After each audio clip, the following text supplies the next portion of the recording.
What's up, everybody? My name is Jason, and welcome to the $10,000 SBA EIDL stimulus update for Hump Day, May the 20th, 2020. Please do me a huge favor. Give me a thumbs up on this video, hashtag EIDL with your comments below. And if you're on YouTube, make sure you subscribe and hit the bell. All right, as of 5 minutes ago, we have now helped get funded over $2 million of loans since the last time you saw me. There's over a dozen people that have commented on the last 2 or 3 videos that have gotten their loans. 2 guys got 150 grand. 5 minutes ago, a guy got $45,000. Go read his comments. People are getting funded. So while most of us, including me, have gotten the grant, but no loan, help is on the way. And for all you that have recently gotten rejected or denied, I'm going to tell you exactly how you can file for what's called reconsideration and get your money. So, what we've learned in the last couple of days is not good. Not only is the SBA ignoring the CARES Act, which said you're supposed to get $10,000 of SBA EIDL grant, which is totally forgivable. They decided to give you $1,000 per employee, right? Well, now they're not giving out the grant at all unless you get the loan offer first. So yes, I don't know if this is a glitch, it could be, or if this is the new deal. Another big fuck you to those that have been waiting to either apply or get their loan offer. The SBA is now sending you a loan offer first. You have to either reject the loan and then ask for the grant, or get them both. There's a lot of folks in the last 3 days, some on this channel, that got a $50,000 loan offer and said, wait a second, what about the grant? And the SBA ends up sending a wire transfer with both amounts in a single bank deposit. So I know it sucks. And they're definitely giving the big old middle finger to millions of people. But you know what?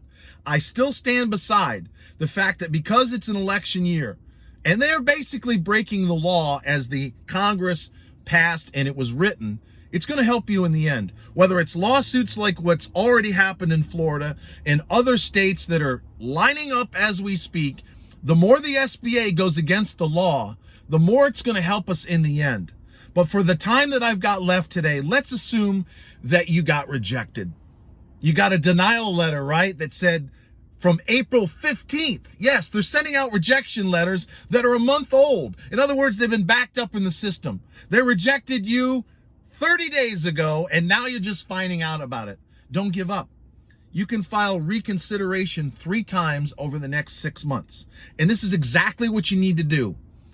You need to talk about what I'm going to call current state as well as future state going into the pandemic. In other words, in February, Miss SBA Loan Officer, we were absolutely crushing it. We were doing this, this, and this. A brief 2 or 3 sentences describing how well you and your business were doing. Do not spend any time about talking about poor me or how this virus has wiped your ass out. Remember, they're loaning you money. They want confidence that you're going to pay it back. They need to have confidence in you as a person and the business that you're running, that they're going to get their money back.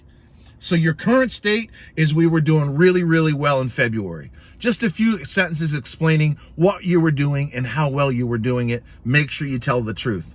And then you want to share in a few sentences the future state.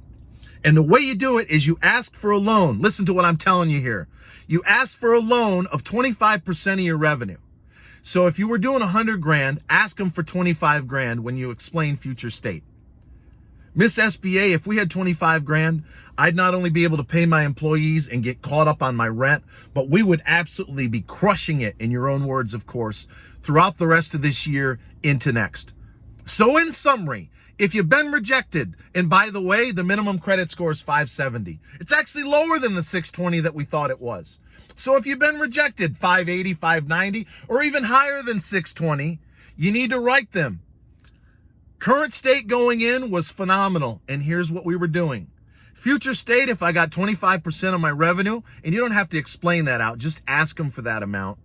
We would not only be able to turn the lights back on and pay our employees, but we would have a phenomenal rest of this year into next, because you can't use EIDL loan money to say pay off a debt or to go buy another building, or to issue a stock dividend. You got to use it for rent or payroll or the bills. So ladies and gentlemen, if I hear anything more about how to overcome a denial or anything about my loan, of course, that I'm still waiting for, applied on the 1st of April, got my grant on the 22nd, still waiting for the email to open the portal, I will be back to you. Don't lose hope. $2 million have gotten funded. I will not rest. I will not be going away. And oh, by the way, there isn't going to be any ads until we get everybody their fucking money. Until next time, thanks so much for watching, and I'll talk to you soon.